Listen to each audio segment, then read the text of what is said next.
She was crafted by the Holy God, fashioned with the same care as Esther, the same worth as Ruth, the same potential as Mary, but she was taught to sell her body.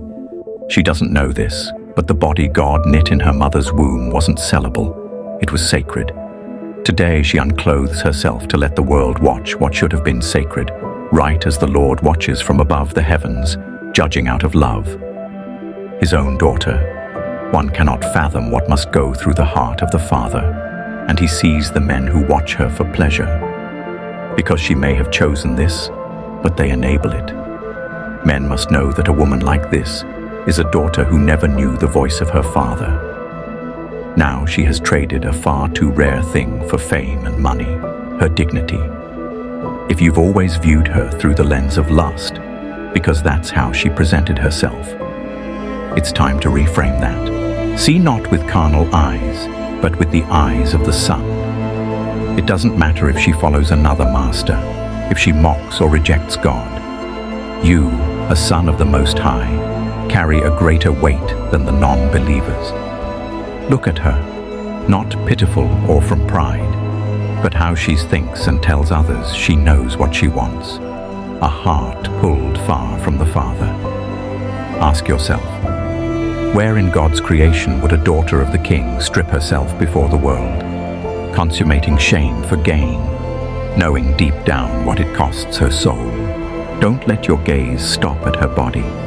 Look right through her, to the child God still calls by name.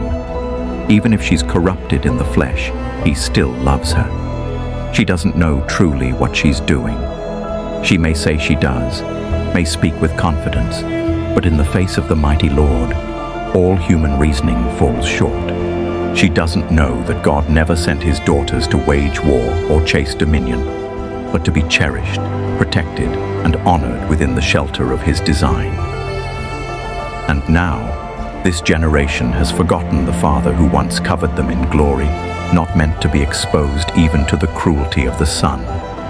Have mercy. She is lost.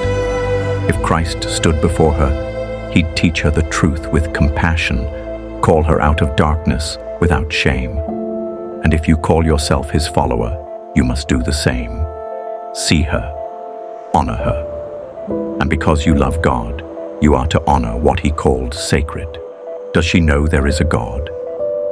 Yes, not always consciously, but in the smallest prayer she whispers before a test. In the moment her finger hovers over her parents' number.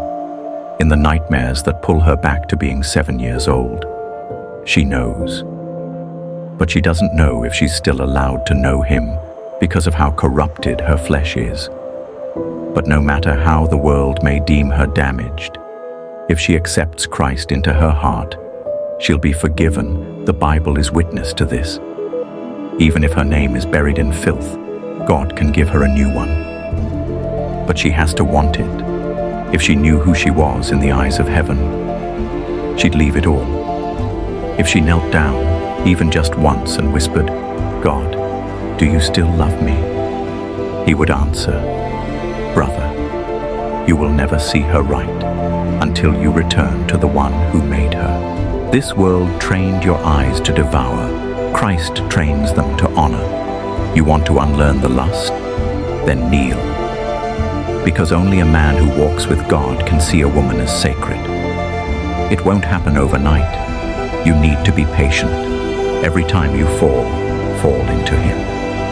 Let grace catch you, not guilt. You were never meant to belong to the world. You were claimed by heaven from birth. And that alone is already a victory.